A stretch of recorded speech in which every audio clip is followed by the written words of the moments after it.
नमस्कार साथियों, एक बार पुनः आप सभी का स्वागत है संघर्ष अकेडमी परिवार में। कैसे हैं आप सभी? मैं आशा करता हूं कि आप सभी ठीक होंगे, स्वस्थ होंगे।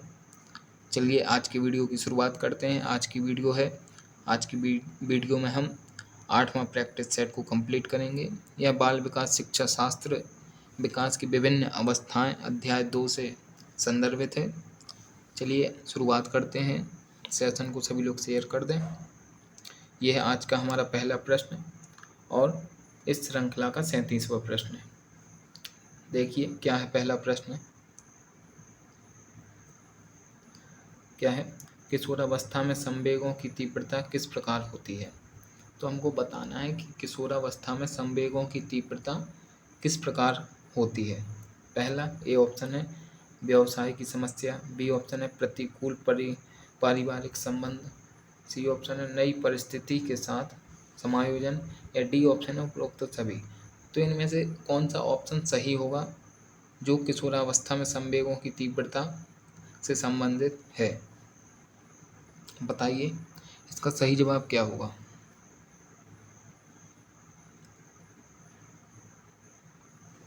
सभी लोग कमेंट में जवाब देंगे। तो इसका सही जवाब है ऑप्शन डी, उपरोक्त सभी। व्यवसाय की समस्या भी एक प्रकार होता है संवेगों की तीव्रता, ठीक। प्रतिकूल पारिवारिक संबंध भी है और नई परिस्थिति के साथ समायोजन, तो ये सभी हैं, ठीक। अगले प्रश्न पर चलते हैं। अगला प्रश्न क्या है हमारा 38वां। बाल्यावस्था की प्रमुख मनोवैज्ञानिक विशेषता क्या है? तो हमको बताना कि बाल्यावस्था की प्रमुख मनोवैज्ञानिक विशेषता क्या होती है। तो इसका ए ऑप्शन है धार्मिकता, बी ऑप्शन है सामूहिकता की भावना, और सी ऑप्शन है अनुकरणात्मक प्रवृत्ति का अभाव, और डी ऑप्शन है परनिर्भरता। तो इसका जवाब सही क्या होगा? बाल्यावस्था की प्रमुख मनोवैज्ञानिक विशेषता क्या होती है?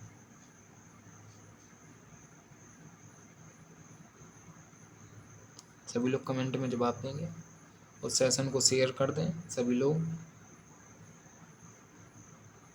क्या है इसका सही जवाब? बाल्यावस्था की प्रमुख मनोवैज्ञानिक विशेषता क्या है?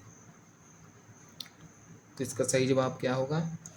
इसका सही जवाब होगा ऑप्शन बी, सामूहिकता की भावना बाल्यावस्था की प्रमुख मनोवैज्ञानिक विशेषता है। चलिए अगले प्रश्न पर चलते हैं। यह है 39वां प्रश्न आज का। क्या है? व्यवहार का करना पक्ष खालिस्तान में आता है। व्यवहार का करना पक्ष खालिस्तान में आता है तो किस प्रवृत्ति में आता है? बताइए। ए है सीखने की गति क्षेत्र में, बी है सीखने के भावनात्मक क्षेत्र में, सी है सीखने के मनोवैज्ञानिक क्षेत्र में, या डी है सीखने की संज्ञानात्मक क्षेत्र में। तो इसका सही जवाब क्या होगा? ऑप्शन ए, बी, सी या फिर डी। व्यवहार का करना पक्ष खालिस्तान में आता है तो सीखने के गतिक क्षेत्र में, सीखने के भावनात्मक क्षेत्र में, सीखने के मनोवैज्ञानिक क्षेत्र में, सीखने के संज्ञानात्मक क्षेत्र में। तो इसका सही जवाब क्या होगा? कौन सा पक्ष है व्यवहार का करना?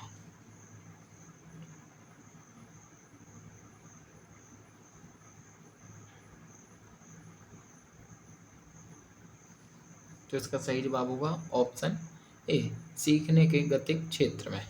यह व्यवहार का करना एक सीखने की प्रक्रिया है, ठीक। तो ये सीखने के गतिक क्षेत्र के अंतर्गत आएगा। अगले प्रश्न पर चलते हैं। यह है आज का हमारा 40वां प्रश्न। क्या है? मानव विकास खालिस्तान है। तो मानव विकास क्या है? हमको ये बताना कि मानव विकास क्या है, कैसे होता है।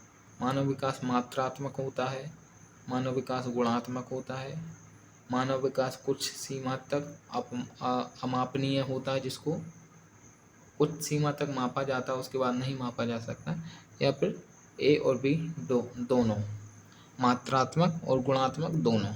तो इसका सही जवाब क्या होगा? मानव विकास कैसे होता है? मात्रात्मक, गुणात्मक, या कुछ सीमा तक अमापनीय, या ए और बी दोनों।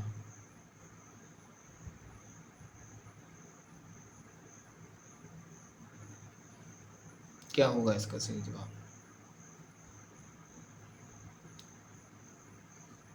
इसका सही जवाब है ऑप्शन डी, ए और बी दोनों। मानव का विकास मात्रात्मक भी होता है और गुणात्मक भी होता है। दोनों प्रकार से मानव का विकास होता है। चलिए अगले प्रश्न पर चलते हैं। यह 41वां प्रश्न क्या है? विद्रोह की भावना का प्रवृत्ति निम्न में से किस अवस्था से संबंधित है? विद्रोह की भावना की प्रवृत्ति निम्न में से किस अवस्था से संबंधित है? शैशवावस्था से, बाल्यावस्था से, किशोरावस्था से, प्रौढ़ावस्था से। ठीक, तो इसका सही जवाब क्या होगा? और अवस्थाओं का समय बताओ कि कितने से कितने वर्ष तक अवस्था ये मानी जाती है। ठीक, मैं आपको 5-6 बार बता चुका हूँ। ठीक, शैशवावस्था कब से कब तक रहती है?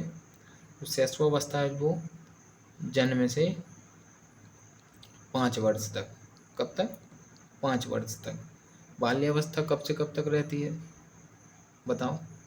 बाल्यावस्था 6 वर्ष से 12 वर्ष तक। ठीक, अब किशोरावस्था ये 13 वर्ष से 13 या कहीं कहीं 14 भी रहता है, 13-14 वर्ष से 18 वर्ष तक। ठीक, और प्रौढ़ावस्था रहती है कब से कब तक? ये 19 वर्ष से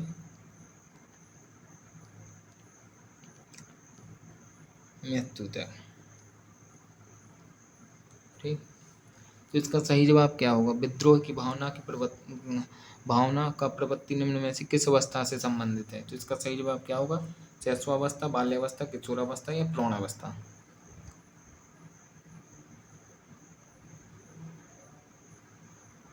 इसका सही जवाब होगा ऑप्शन सी, यह किशोरावस्था से संबंधित है। विद्रोह की भावना ये सब किशोरावस्था से, तूफान की अवस्था इसी को बोलते हैं किशोरावस्था को। ठीक, अगले प्रश्न पर चलते हैं। ये है आज का 42वां प्रश्न क्या है? निम्न में से कौन सी एक अंतःस्रावी ग्रंथि नहीं है? तो हमको बताना है कि इन ग्रंथियों में से कौन सी एक अंतःस्रावी ग्रंथि नहीं है। तो ए ऑप्शन है पीयूष ग्रंथि, बी ऑप्शन है एड्रीनल ग्रंथि, सी ऑप्शन है लार ग्रंथि, डी ऑप्शन है थायराइड ग्रंथि। तो इसका सही जवाब क्या होगा? पीयूष ग्रंथि, एड्रीनल ग्रंथि, लार ग्रंथि या थायराइड ग्रंथि। कौन सी ग्रंथि अंतःस्रावी ग्रंथि नहीं है?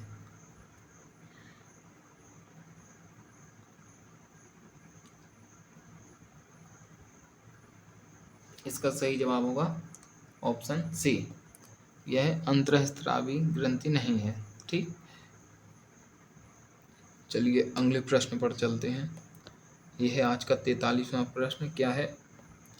गिरोह अवस्था किस आयु वर्ग एवं विलंब विकास से संबंधित है? तो गिरोह अवस्था किस आयु वर्ग से संबंधित है और विलंब विकास से संबंधित है? बताइए। 16 से 19 वर्ष एवं नैतिकता, 3 से 6 वर्ष एवं भाषा, 8 से 10 वर्ष एवं समाजीकरण या 16 से 19 वर्ष एवं संज्ञानात्मक। तो इसका सही जवाब क्या होगा? किससे संबंधित है गिरोह अवस्था? किस आयु से संबंधित है बताइए। ऑप्शन ए, बी, सी या फिर डी, इसमें से कौन सा सही हो सकता है? सभी लोग सेशन को शेयर कर दें और अपना फीडबैक ज़रूर दें कि आपको यह वीडियो कैसा लगा, वीडियो और प्रश्न कैसे लगे। क्या होगा इसका सही जवाब? तो इसका सही जवाब है ऑप्शन सी, 8 से 10 वर्ष एवं समाजीकरण गिरोह अवस्था और विलंब विकास से संबंधित है। ठीक, 8 से 10 वर्ष। ठीक, चलिए नेक्स्ट क्वेश्चन पर चलते हैं। यह है आज का 44वां प्रश्न क्या है? वह अवधि जो वयस्कता के संक्रमण की पहल करती है उसे क्या कहते हैं? मतलब जो वयस्कता के संक्रमण की पहल करती है उस अवधि को क्या कहते हैं? मध्य बाल्यावस्था, पूर्व क्रियात्मक अवधि, बाल्यावस्था की समाप्ति या किशोरावस्था। तो क्या कहते हैं उसको बताइए, सभी लोग कमेंट में जवाब देंगे। वह अवधि जो वयस्कता के संक्रमण की पहल करती है उसे क्या कहते हैं? मध्य बाल्यावस्था, पूर्व क्रियात्मक अवधि, बाल्यावस्था की समाप्ति, किशोरावस्था।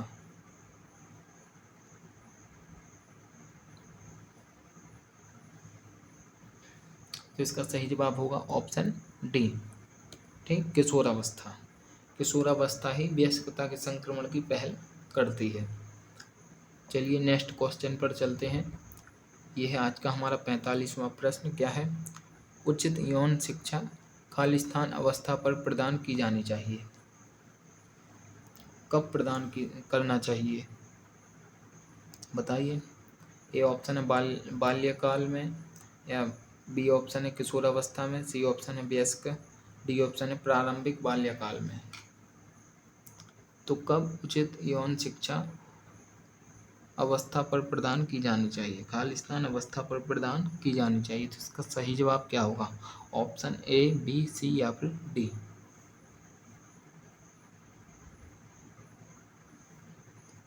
तो इसका सही जवाब है ऑप्शन डी, किशोरावस्था। उचित यौन शिक्षा किशोरावस्था पर प्रदान की जानी चाहिए। ठीक, चलिए नेक्स्ट क्वेश्चन पर चलते हैं। यह है 46 क्वेश्चन। क्या है? देखिए, इस अवस्था में बालकों में नई खोज करने की और घूमने की प्रवृत्ति बहुत अधिक बढ़ जाती है। इस अवस्था में बालकों में नई खोज करने की और घूमने की प्रवृत्ति बहुत अधिक बढ़ जाती है। ए ऑप्शन है शैशवावस्था, बी ऑप्शन है उत्तर बाल्यावस्था, सी ऑप्शन है किशोरावस्था, डी ऑप्शन है प्रौढ़ावस्था। तो वह कौन सी अवस्था है जिसमें बालकों की नई खोज करने की और घूमने की प्रवृत्ति बहुत अधिक बढ़ जाती है? तो इसका सही जवाब क्या होगा? यह है आज का सेकंड लास्ट क्वेश्चन है हमारा। ठीक, तो इसका सही जवाब क्या है? वह कौन सी अवस्था है?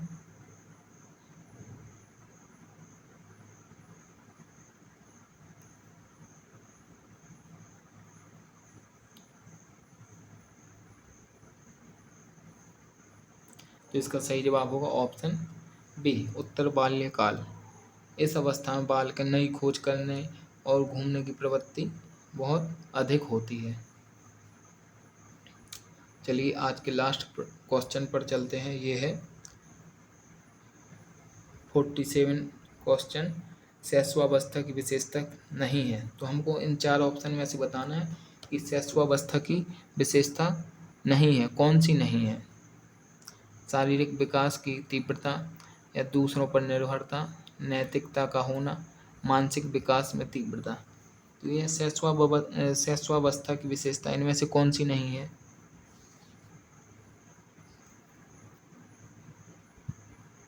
क्या होगा इसका सही जवाब?